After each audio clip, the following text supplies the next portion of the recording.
Bismillahirrahmanirrahim. Assalamualaikum warahmatullahi taala wabarakatuh.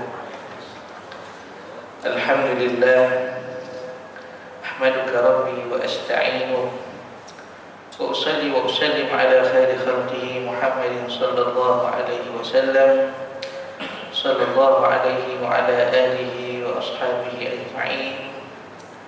Qala rabbi shrah li sadri wa yassir li amri wahlul 'uqdatam min lisani yafqahu qawli. Subhanaka la 'ilma lana illa ma 'allamtana innaka antal 'alimul hakim. Wa la haula wa la quwwata illa billahil 'aliyyil 'azim. Alhamdulillah, tinggi-tinggi kesyukuran kita panjatkan kepada Allah Subhanahu wa taala kerana dengan nikmat dan kurnia-Nya dapat sama-sama kita menunaikan tanggungjawab kita kepada Allah Subhanahu wa taala.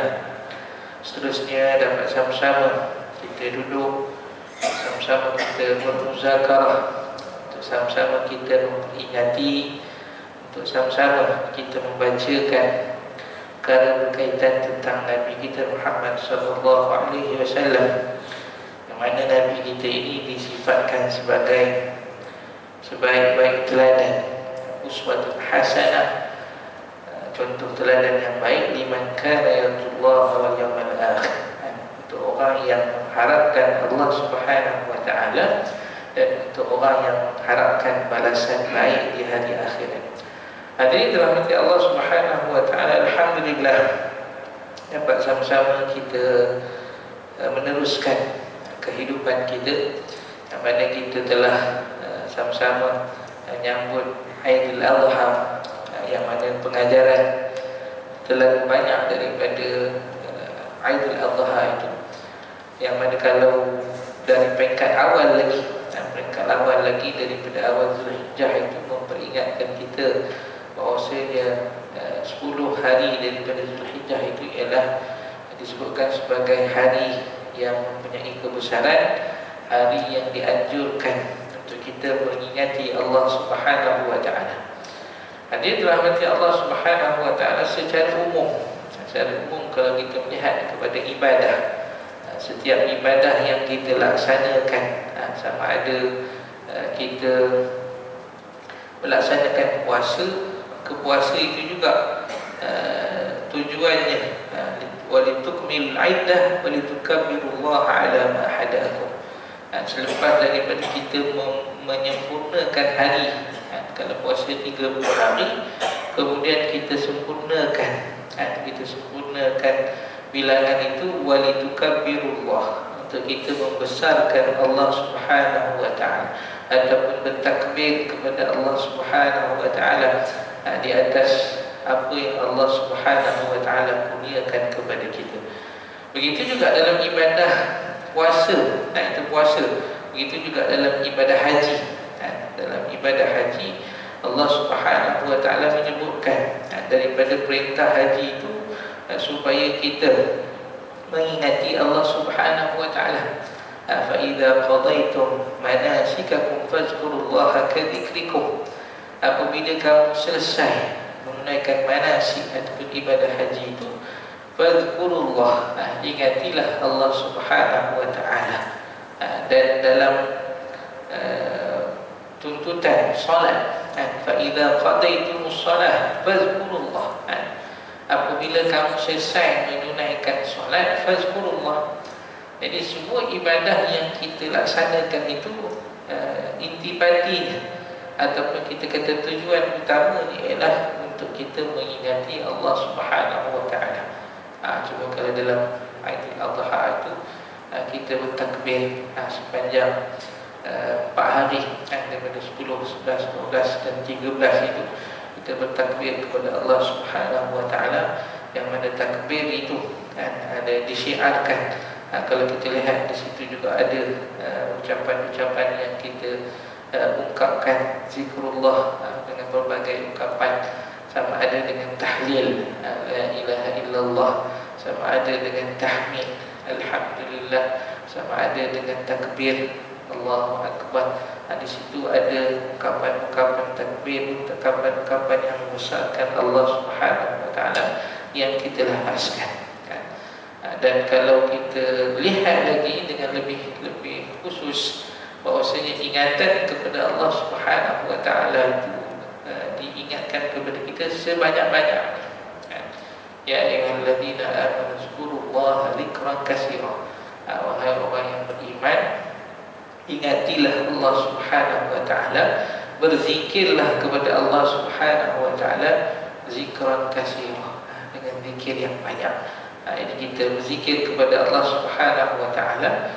Kalau dalam ayat lain, bukratan wa asila, pagi dan petang, bil ashi wal ibkar, petang ke pagi balik. Jadi seharian, sebanyak-banyaknya seharian kita berzikir mengingati Allah Subhanahu wa taala. Justru kita boleh melihat baliklah kepada doa-doa yang kita pernah tahu, kita pernah belajar. Daripada kita bangun tidur itu sampailah kita tidur semula, maka kita amalkan doa-doa yang warid yang diajarkan oleh Nabi SAW. Selain daripada itu, dengan kita berzikir selepas daripada solat, kita berzikir. Hakikat solat itu juga ialah zikrullah, untuk kita mengingati Allah Subhanahu wa taala.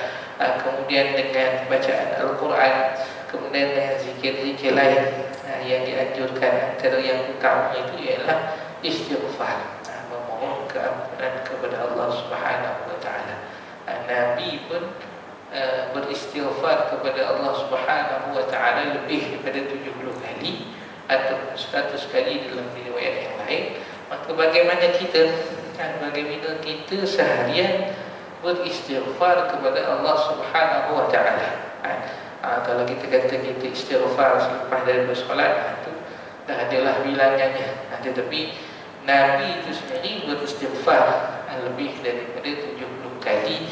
Dan Nabi itu ialah orang yang maksum, terpelihara daripada dosa-dosa. Kita ini orang yang sentiasa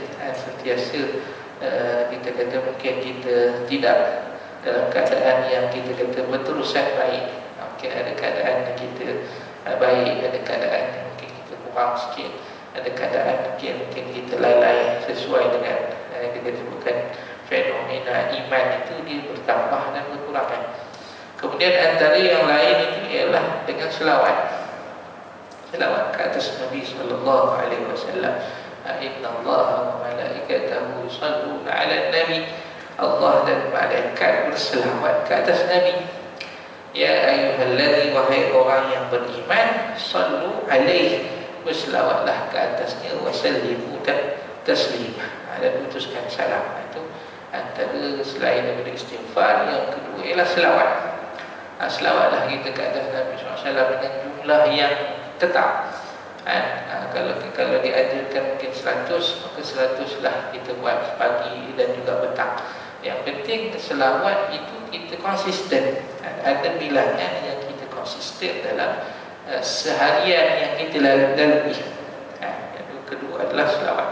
Dan yang ketiga diajarkan juga ialah kalimah tauhid. La ilaha illallah wahdahu la syarika lah. Biasa kita baca lepas solat. Tetapi kalimah tauhid ini juga perlu kita banyakkan, kita konsisten, kita letakkan, kita kata rutin kita lah.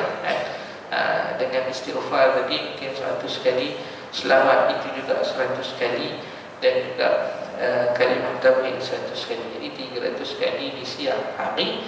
Dengan maksud siang itu daripada subuh sehingga ke asar. Kemudian 100 kali lagi istighfar, selawat dan kalimah tauhid di malam hari. Maksudnya selepas daripada asar sampailah kepada subuh. Jadi kalau kita dapat konsisten itu, kita dah memang konsisten. Selawat memang kita ada bilangan setiap hari, istighfar memang kita ada bilangan setiap hari, kalimah tauhid kita ada lafazkan setiap hari. Mudah-mudahan dengan kita berzikir itu, dia menjadi ingatan kepada kita. Jadi ingatan kepada kita.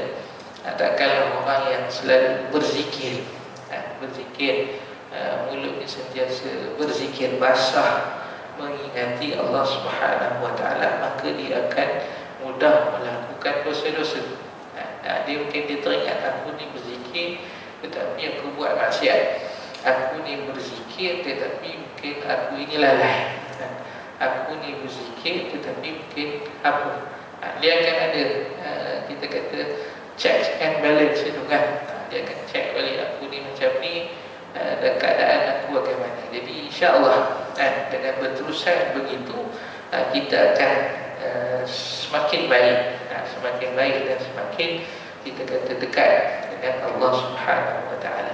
Ya, hadirin dirahmati Allah Subhanahu wa taala, maka itu apa yang telah kita lalui menyambung kepada perbahasan kita berkaitan tentang sirah Nabi sallallahu alaihi wasallam. Kalau dalam tajuk yang kita bahaskan ini adalah jahiliyah dan sisa-sisa Hanifiyah. Selepas daripada para rasul diutuskan itu, sebelum daripada Nabi Muhammad sallallahu alaihi wasallam diangkat sebagai nabi, jadi tempoh itu panjang, yang disebutkan sebagai ahli fatrah. Siapa yang hidup di antara tempoh pengutusan dua rasul itu, maka dia itu jauh daripada syarak. Hilanglah kita katakan agama yang dibawa oleh Nabi yang sebelum itu dah mungkin ada perubahan, ataupun orang ini jauh daripada panduan, dan itu mereka disebut fatrah. Fatrah ni tempoh lah, tempoh di antara satu Nabi dengan satu Nabi yang lain. Namun kalau lihat kepada masyarakat Arab itu, masyarakat Arab itu ada beberapa perkara yang asalnya daripada ajaran yang dibawa oleh Nabi terdahulu. Sebagai contoh, membesarkan Kaabah, membesarkan Kaabah, walaupun mungkin itulah ada perubahan-perubahan yang berlaku.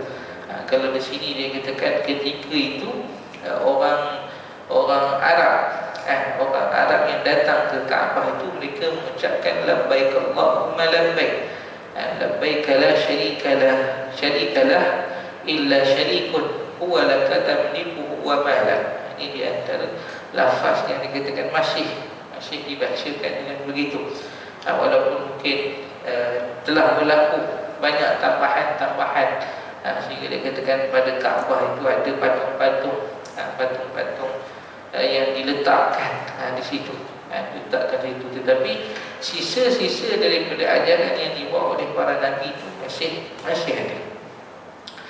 Kemudian ketika cahaya ad-din al-hanif, agama yang benar, merebak kembali dengan pengutusan Nabi penutup Khatimul Anbiya, iaitu Nabi kita Muhammad sallallahu alaihi wasallam di tanah Arab itu. Wahyu ilahi datang menyentuh segala kegelapan dan kesesatan yang telah berakar selama rentang zaman tersebut, kemudian menghapuskan dan menyinarinya dengan cahaya iman tauhid dan prinsip-prinsip keadilan, di samping menghidupkan kembali sisa-sisa Hanifiyah yang ada. Dengan pengutusan para rasul, maka dilihat kembali. Bagaimana kita maklum bahasanya setiap Nabi yang diutuskan itu dia nak mengajak manusia kembali kepada tauhid, kembali kepada menyembah Allah Subhanahu wa taala. Itu kita lihat daripada sudut rekod-rekod bagaimana para nabi diutuskan, apabila mereka ini telah jauh daripada panduan kehidupan yang dibawa oleh nabi sebelumnya, maka Allah Taala mengutuskan nabi yang lain untuk tarik mereka kembali kepada agama yang benar, tarik mereka kembali kepada mengesakan Allah Subhanahu wa taala. Mengesakan Allah Taala ataupun ajaran tauhid ini yang paling keras, sebagaimana kita dah ulang-ulangkan, yang membezakan Islam dengan agama lain. Konsep asas ialah tentang konsep ketuhanan, konsep tauhid. Bagaimana kita percaya Allah Ta'ala itu ada, dan apakah sifat-sifatnya, dan bagaimana kepercayaan kita kepada Allah Subhanahu Wa Ta'ala. Jadi itu yang paling keras. Nak bezakan agama Islam dengan agama lain ialah konsep ketuhanan. Kalau kita tengok aspek lain, mungkin ada persamaan. Kalau tu orang yang suka dalam perbandingan agama, maka dia cuba bawa aspek-aspek yang boleh dibandingkan. Maka boleh lihat, kita berpuasa, maka mungkin pada agama lain juga ada konsep yang seumpama puasa itu. kita mungkin bernazar, mungkin ada konsep yang sama pada agama lain. Bahkan kita kata dalam kehidupan manusia tak lari daripada tiga peralihan, tiga tempoh. Yang pertama ialah kelahiran. Lahir seorang manusia, maka setiap manusia, setiap bangsa, setiap agama akan ada kaedah. Tengoklah kepada mana-mana agama. Mungkin kalau kita agama Islam, apabila bayi itu dilahirkan, maka kita keluar dia, maka kita azan dan iqamahkan dia.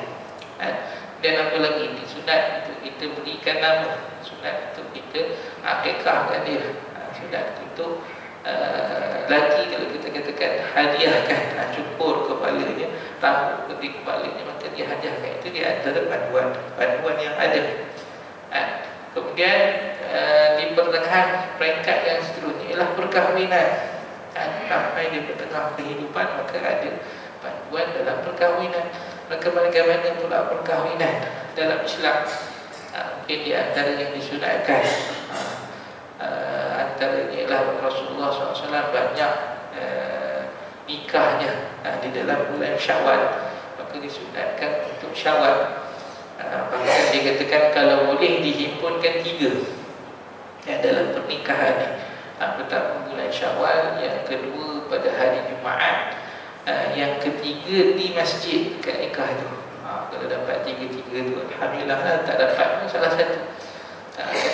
Kat nikahnya di masjid dapat juga. Kat nikahnya kita kata hari Jumaat dapat juga. Tapi kalau dapat himpunkan 3 bulan Syawal di masjid hari Jumaat, jadi itu antara perkara yang kita kata ada panduannya, daripada Rasulullah SAW. Begitu juga peralihan, kita kata pada peringkat yang ketiga, kematian. Kematian, bagaimana seorang itu mati, maka perlu dimandikan, perlu dikebumikan, perlu disolat, perlu dikebumikan. Itu dalam agama Islam. Tapi dalam agama lain, maka ada juga panduan-panduannya terhadap 3 peralihan ini, kelahiran, perkahwinan dan juga kematian. Maka kita boleh tengok mungkin ada aspek yang mungkin hampir sama. Kenapa sama? Mungkin kita kata asalnya daripada ajaran Nabi terdahulu. Wallahu a'lam. Kalau kita tengok kita di Malaysia ni, banyaknya kita lihat masih ada amalan-amalan yang terdahulu. Ada masih lagi kita kata kesan-kesan mungkin orang-orang dahulu. Bahkan ada yang telah diislamisasikan. Contoh istilah syurga dan neraka. Syurga dan neraka ni dalam asalnya ialah bahasa Sanskrit, bahasa Hindu lama. Macam mana orang Melayu sebut syurga neraka, tetapi konsepnya ialah konsep Islam. Konsep Islam dalam bahasa Arab kita sebut jannah dan nar. Jannah dan nar, apa pula orang Melayu sebut syurga neraka? Rupanya asalnya dulu ialah daripada perkataan Sanskrit. Maksudnya, tapi apa yang orang Hindu percaya lain lah. Sebutannya sama, hampir sama lah. Lain sikit punya syawaka, neraka, tetapi asalnya daripada Sanskrit. Namun di situ kita boleh lihat ada islamisasi. Istilah masih digunakan, tetapi daripada segi maksudnya, daripada segi konsep itu merujuk kepada apa yang Islam jelaskan. Maksudnya syurga neraka itu ialah di akhirat. Kalau mungkin asal daripada syurga neraka yang diyakini dalam Hindu itu mungkin sifatnya sementara.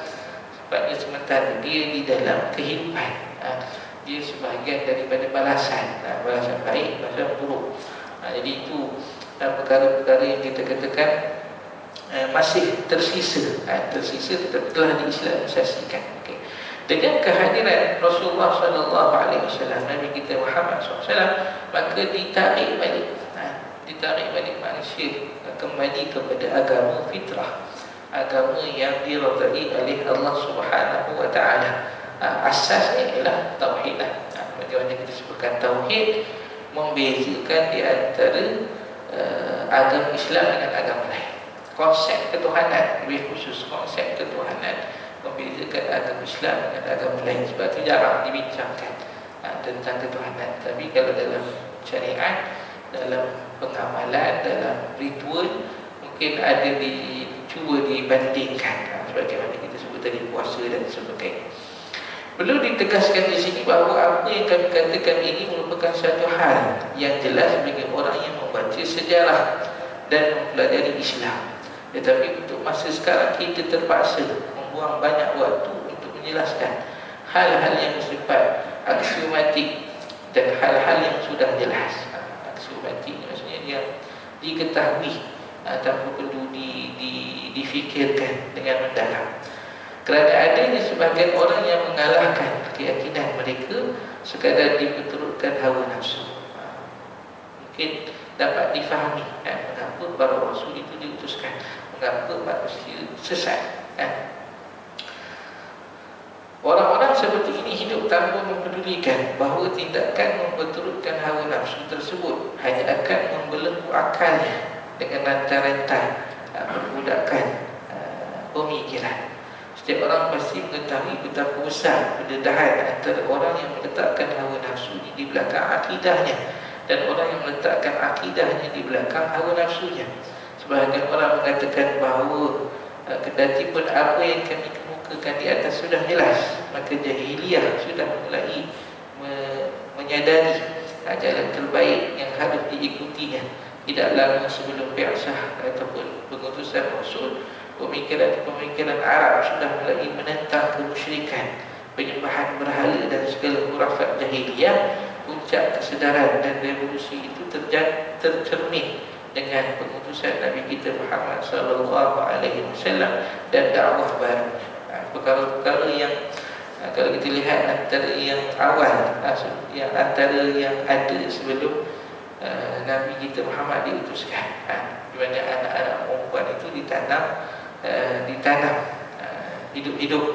Di perkara itu telah ditolak hampir kepada pengutusan para nabi. Begitu juga sembahan kepada berhala mula dibincangkan, mula ditolak sebelum kedatangan Nabi kita Muhammad sallallahu alaihi wasallam. Setiap mengkaji dan membahas yang objektif pasti mengetahui bahawa masa diutuskan Nabi Muhammad sallallahu alaihi wasallam merupakan masa jahiliyah yang paling jauh dari hidayah dakwah Rasulullah sallallahu alaihi wasallam jika dibandingkan dengan masa-masa yang lain. Bila Rasulullah diutuskan itu memang dah ada berbagai masalah lah. Bagaimana kita sebutkan, Allah akan utuskan para rasul untuk mengembalikan manusia kembali mentauhidkan Allah Ta'ala, untuk mengembali manusia supaya peraturan dalam kehidupan itu dapat dilaksanakan dengan sebaiknya. Kalau kita lihat Islam ini bukan sahaja perkara berkaitan manusia dengan Tuhan, hubungan manusia dengan Tuhan semata-mata, tetapi hubungan manusia dengan dirinya, manusia dengan alam, dan manusia dengan Tuhan. Ataupun dalam istilah Al-Quran, hablum minan nas wa hablum minallah, hubungan dengan sesama manusia, hubungan dengan Allah Subhanahu wa ta'ala. Perkara itu kita boleh lihat kalau daripada sudut falsafahnya, bagaimana ibadah itu juga tidak lari daripada sudut aspek sosial. Ibadah yang kita laksanakan tak lari pada aspek sosial, aspek kemasyarakatan. Solat kita, solat yang baiklah secara berjemaah. Kemudian kita kata berpuasa, maka dalam kita berpuasa itu kita mengerti kesusahan orang yang susah. Kita membantu mereka dengan mungkin dianjurkan kita untuk memberi makan, memberikan iftar kepada mereka. Dalam haji, maka meletakkan kita ini sesama manusia yang lain pada satu kedudukan. Begitu juga apa lagi, puasa, zakat. Jadi aspek sosial itu tidak lari dalam ibadah, harta dalam ibadah. Jadi bagaimana orang boleh mengatakan maksudnya dalam dia itu melaksanakan tanggungjawab dia kepada Allah Ta'ala, maka dia mengedepikan aspek kemasyarakatan, aspek sosial. Sedangkan dalam ibadah itu, ibadah-ibadah yang kita laksanakan, berbagai aspek sosial yang diterapkan dalam ibadah.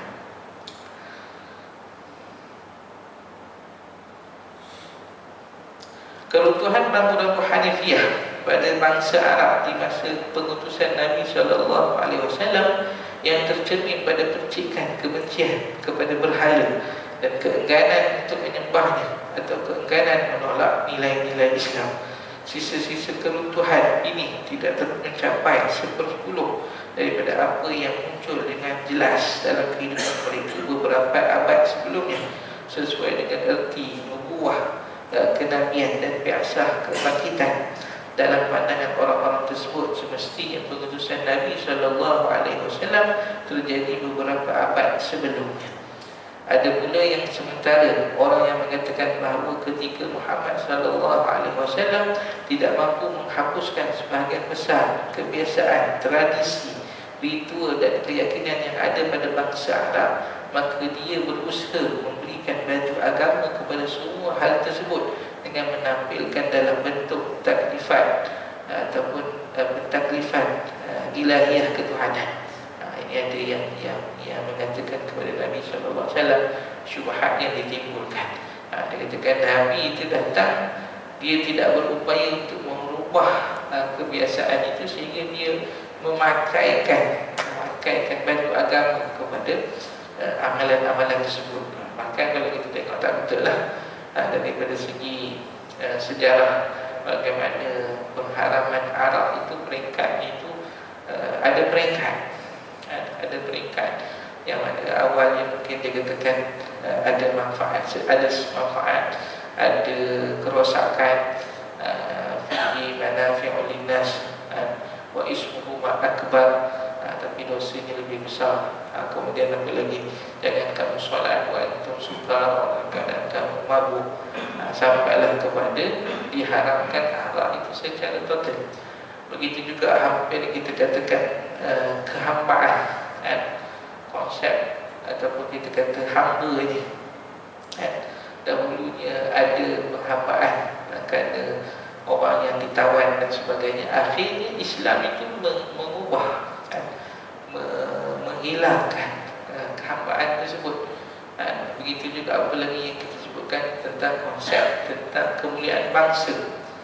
Daripada awal itu bangsa Arab ini, dia ada bangsa-bangsa dia yang kita katakan kabilah-kabilahnya yang memegang tanggungjawab besar. Di Makkah itu ada yang menguruskan haji, ada yang mengurus makanan untuk orang haji air, ada orang yang sebagainya lah. Di situ ada kemuliaannya, bahkan ketua-ketua kabilah itu dianggap mulia. Sehinggalah itu juga dihilangkan dengan kedatangan Nabi kita Muhammad SAW. Bahkan Islam itu tidak dilihat hanya kepada orang Arab, kepada orang Arab, tetapi kepada manusia secara keseluruhannya. Namun ini syubhatlah dan keraguan yang cuba dibawa. Muhammad hanya menambah kepada sejumlah keyakinan ghaibiyah, perkara gaib terhadap bangsa Arab. Satu, riqabah uliah, pengawasan tertinggi yang wujud ilah Tuhan yang maha kuasa atas segala yang dikehendakinya. Sesudah Islam, bangsa Arab masih terus meyakini sihir, jin dan percayaan dengan kepercayaan serupa, sebagaimana halnya mereka masih melakukan tawaf di Kaabah, memuliakannya dan menunaikan ritual-ritual serta syiar-syiar tertentu yang tidak jauh berbeza daripada dahulu yang mereka lakukan. Ini syubhat mengatakan Nabi Muhammad datang hanya memakaikan pakaian agama. Mereka masih lagi tawaf. Kalau kita lihat tawaf itu memang syiar terawal. Mungkin tadilah ada perubahan bila Kaabah itu penuh dengan berhala, maka dibuang perkara-perkara tersebut. Tuduhan mereka ini sesungguhnya berganjak dengan beberapa perkara berikut. Pertama, bahawa Muhammad SAW bukanlah Nabi. Ini dia nak katakan Muhammad bukan Nabi. Ada itu dia katakan apa yang Nabi bawa itu bukanlah sesuatu benda yang lain. Sesuatu benda yang lain. Kedua, mereka juga hendak mengatakan bahawa sisa-sisa Hanafiyah, agama terdahulu daripada zaman Nabi Ibrahim, yang terdapat di tengah-tengah kehidupan bangsa Arab yang kita bahas tadi hanyalah sangkaan mereka belaka dan tradisi yang mereka ciptakan sendiri. Penghormatan kepada Kaabah dan pengagungannya bukanlah pengaruh dari Anbiya daripada para Nabi, iaitu daripada Abul Anbiya, Nabi Ibrahim, tetapi hanya merupakan sesuatu yang diciptakan oleh sejumlah lingkungan orang Arab. Dengan demikian, ia hanyalah satu daripada sejumlah tradisi bangsa Arab yang beraneka ragam. Jika ketuduhan nak mengatakan Nabi itu bukan Nabi, Muhammad itu bukan Nabi.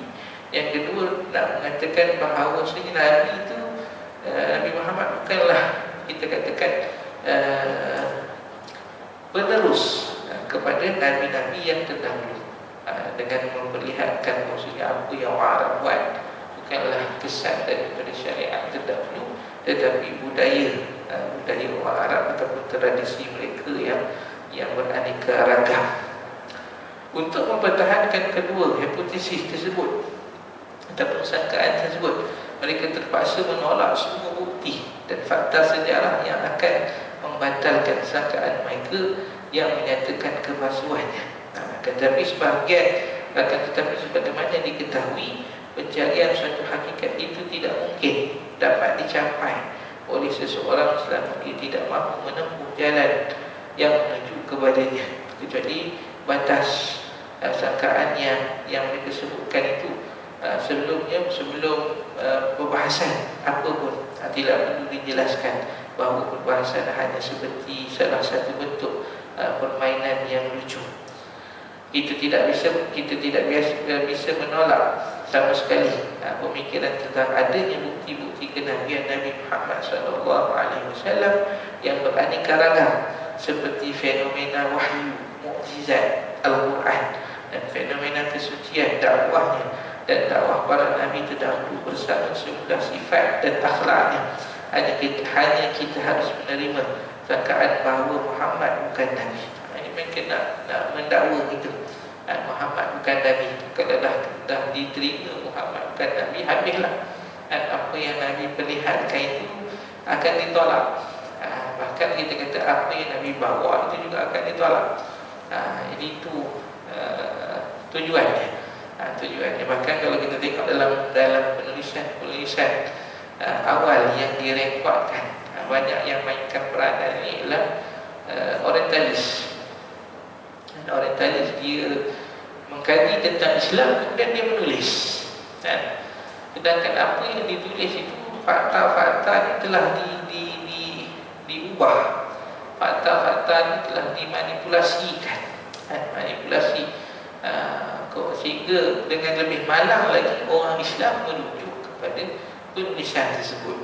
Itu lebih malang. Bagaimana orang Islam merujuk kepada sumber yang ditulis oleh orang yang nak merosakkan Islam. Dengan lebih khusus lagi kalau kita tengok dalam isu tasawuf lah, isu tasawuf. Isu tasawuf dibincangkan, isu-isu dalam tasawuf ini, hatta ilmuwan awal dulu mereka merujuk kepada apa yang ditulis oleh Orientalis. Antaranya ialah Nicholson. Nicholson itu banyak menulis. Tetapi apa yang mereka tulis, analisis mereka itu dijadikan sebagai pegangan. Bukan dia menyampaikan kepada orang lain. Mengapa tidak langsung merujuk kepada ilmuwan Islam sendiri yang memperkatakan tentang perkara tersebut. Jadi kalau dalam isu Nabi kita Muhammad SAW, antara yang mereka cuba buat ialah mereka menimbulkan syubhat, keraguan. Nabi Muhammad ini tidak tahu membaca dan menulis. Bagaimana dia boleh mendatangkan satu benda yang lain yang kita katakan membawa agama, contoh. Jadi dikatakan agama yang dibawa bukanlah agama lain, tetapi agama yang diceduk daripada agama terdahulu. Lalu cubalah dibawa bukti-bukti yang ada. Mungkin dia katakan ketika itu ada seorang rahib yang disebut sebagai apa tu, yang menenangkan Sayyidatina Khadijah. Banyaklah cuba-cuba dibawa untuk meragukan tentang Nabi Muhammad sallallahu alaihi wasallam. Bahkan dia katakan sebenarnya Muhammad ini ialah seorang yang genius. Seorang yang genius. Jadi dia ni dalam, kalau kita dengar kisah penurunan wahyu Nabi di Gua Hira tu, maka dia kata sebenarnya di situ bukan ada malaikat yang turun pun. Itu dia kata dia cuba main fakta perkara bersifat ghaibiyat. Dia kata Nabi ini dia seorang yang genius, kemudian dia bersendirian, kemudian dia berfikir. Dia berfikir macam mana masalah nak selesai. Waktu itu bila dia mendapat idea, itu dia kata itulah dia wahyu. Dia cuba manipulasikan kisah itu. Sebab apa dia kata takkanlah malaikat itu datang. Macam mana malaikat datang? Malaikat dikisahkan tu malaikat peluk Nabi sallallahu alaihi wasallam. Sedangkan dalam gambaran hadis-hadis malaikat itu besar. Kalau dia kepalanya itu diangkat untuk perjalanan yang jauh, perjalanan jauh. Jadi itu cuba dimanipulasikan. Fakta-fakta cuba dibawa untuk kita. Akhirnya kita tidak meletakkan bahawa Nabi itu ialah Muhammad, itulah Nabi yang diutus oleh Allah Subhanahu wa taala. Manusia tetapi bukan seperti manusia lain. Tapi dalam usaha yang mereka bawa nak katakan manusia seperti kita. Kalau seperti kita tak ada apalah. Tapi itu yang ulama katakan Muhammad adalah basyarul la kal basyar. Muhammad itu manusia tapi bukanlah macam kita. Bukanlah macam kita. Itu ada kelebihan, itu ada keutamaan. Dia itu diberikan wahyu, dia itu diberikan pengetahuan, dia itu diberikan pertolongan. Sebab itu banyak ulama kita juga menulis tentang dalil-dalil kenabian, dalil nubuwah, dalil kenabian untuk kita ini dapat faham siapa Muhammad itu. Siapa Muhammad itu tidaklah akhirnya kita kata macam kita, lupa macam kita, leka macam kita, apalagi dan sebagainya. Jadi penting untuk kita meletakkan Nabi Muhammad itu, Nabi kita Muhammad sallallahu alaihi wasallam itu pada kedudukan yang sebaik. Sebab tu kalau dalam dalil kenabian itu cukup dah. Apa bukti Nabi itulah Nabi, maka wajib dia bersifat dengan sifat yang baik. Sidik, amanah, tabligh, fatalah. Kalau penipu bukan Nabi. Penipu kita tidak akan kata kenabian kepada orang yang menipu. Amanah, kalau dia tidak amanah, dia itu bukan Nabi. Tabligh, dia menyampaikan. Kalau dia menyembunyikan, dia bukan Nabi. Kalau dia jahil atau kita kata bodoh, dia bukan Nabi. Nabi itu sifatnya fatalah. Jadi itu sifat asas. Sifat asas kita kata sebagai seorang Nabi, seorang sewajibnya dia memiliki 4 sifat. Ditambahlah dengan perakuan dia. Perakuan dia, aku adalah Nabi yang diutuskan. Kemudian dibuktikan pula dengan mukjizat yang diperlihatkan. Nama mukjizat. Mukjizat ini tidak dapat dilawan. Tidak dapat dilawan. Itulah bukti dia sebagai Nabi. Ada orang bahas tentang perkara khawariqul adah, perkara mencari adat. Tapi dia kata kena ada bukti.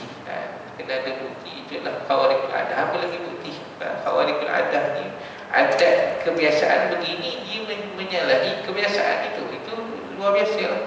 Perkara luar biasa, perkara yang mencari adat. Cuma kita lihat berlaku kepada siapa? Berlaku kepada orang yang mengaku Nabi. Maka itu adalah mukjizat. Kalau berlaku kepada orang yang tak mengaku Nabi, orang soleh, maka itu adalah karamah. Berlaku kepada orang biasa, mungkin ada satu ketika orang ni dibantu oleh Allah Ta'ala, maka namanya ma'unah. Berlaku kepada bakal Nabi, namanya irhas. Berlaku kepada orang yang melakukan kejahatan, mungkin dalam bentuk yang lain lah. Mungkin namanya istidraj. Berlaku kepada orang yang belajar, namanya sihir. Jadi itu perkara luar biasa. Perkara luar biasa ni kalau dah menyalahi adat, kita kata adat api itu panas, tetapi api itu boleh jadi sejuk, itu luar biasa lah, menyalahi kebiasaan. Berlaku kepada siapa? Barulah kita lihat. Berlaku kepada bakal Nabi, irhas. Berlaku kepada Nabi, mukjizat. Berlaku kepada tetapi kita mungkin boleh katalah, mukjizat sudah pasti dia itu tidak sama pada apa yang berlaku kepada, mungkin kita kata para wali karamah, walaupun luar biasa, tapi dia mungkinlah kurang, kita kata kita kata perkara yang berlaku itu mungkin kurang hebatnya, kurang besarnya berbanding kepada apa yang berlaku kepada Nabi. Alhamdulillah, kalau kita katakan kita ni andainya kita hidup pada zaman Nabi SAW, ataupun kita kata kita ni dapat melihat mukjizat yang berlaku secara langsung di depan mata kita, maka bagaimana keadaan kita ketika itu? Wallahu a'lam. Apakah kita boleh menerima itu adalah mukjizat, ataupun kita di antara orang yang menentang, menafikan, na'udzubillah. Tetapi alhamdulillah, kita sebagai seorang beriman memperakui dua kalimah syahadah itu, asyhadu an la ilaha illallah wa asyhadu anna muhammadar rasulullah, maka kita yakin, itu adalah mukjizat yang berlaku kepada Nabi SAW, membuktikan baginda adalah Rasul yang diutuskan. Penting di situ. Kenapa dia akan melibatkan kepada perkara-perkara lain yang mungkin datang selepas daripada itu.